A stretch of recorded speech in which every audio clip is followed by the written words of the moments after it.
In this video, we're going to talk about the Insta360 GO3 and some of the cons that you may not be familiar with watching some of the videos that are out on Instagram, YouTube, and so forth. I want to have the right equipment for the right purpose, right?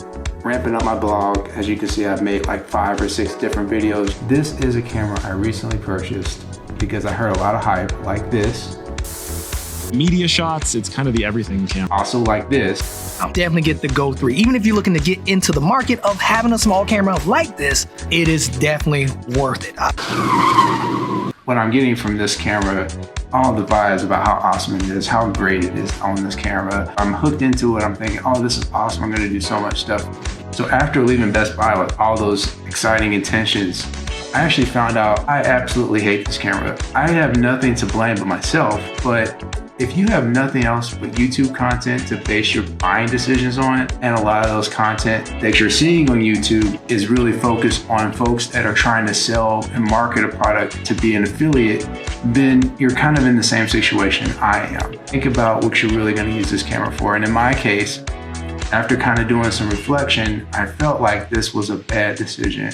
So let me talk about the reasons why I think this was a bad decision. First of all, quality. You don't get 4K out of this device, which if you're gonna buy a new device in 2023, at least have 4K. Don't do 2K. What is 2K? Next frames per second. This is an action camera. My phone does 60 frames per second. It can actually go and I can inflate it down to where I can get some really cool smooth footage. It does do 50 frames per second if you are in 1440p, which looks awful if you have content that's in 4K. Just having it side by side, maybe you can mush it.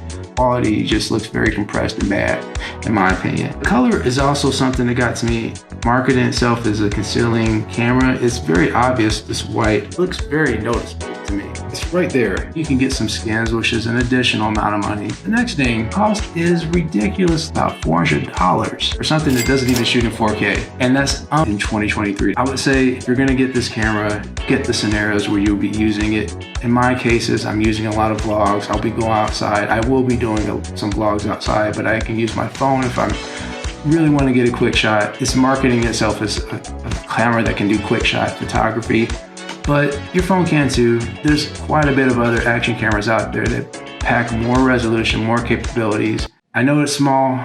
I know it's very nichey right now. Insta360 does have a lot of other cool products out there. Probably say the Insta360 X3 will be definitely a better buying decision for the price and what you get with it, the capability of actually using that and being able to refocus your shots. Having the whole 360 panel is a much better option than this, and it's going to be, in my opinion, more timeless compared to this. I think this is a niche product that will lose value after the next increment. I think the X3 may have another version next year, but it's still going to carry some weight with it in terms of what it can do and what it can provide content creators versus this thing. In my opinion, me being a blogger, I just don't think this is something I'm going to remember to carry around. And even though it's light, when you carry this whole thing, it's just as heavy as an Insta360 X3. There's some hacks you can do if you're really getting this camera just to mount it here. For me, I would say I could probably get by with not having the compactness. There's mounts you can get for your phone that does the same thing. Hey folks, thanks for checking out this video. I think it's really more of a niche product. I think next year, Insta360 is going to launch another Insta360 GO 4, perhaps, keeping with the same naming convention. And it's actually going to have the resolution, the frames per second rate that we actually want this year. I would highly recommend just waiting another year until they get this really at a point where it's a premium product that can actually be used for content creators that are really going to take advantage of a lot of 4K footage.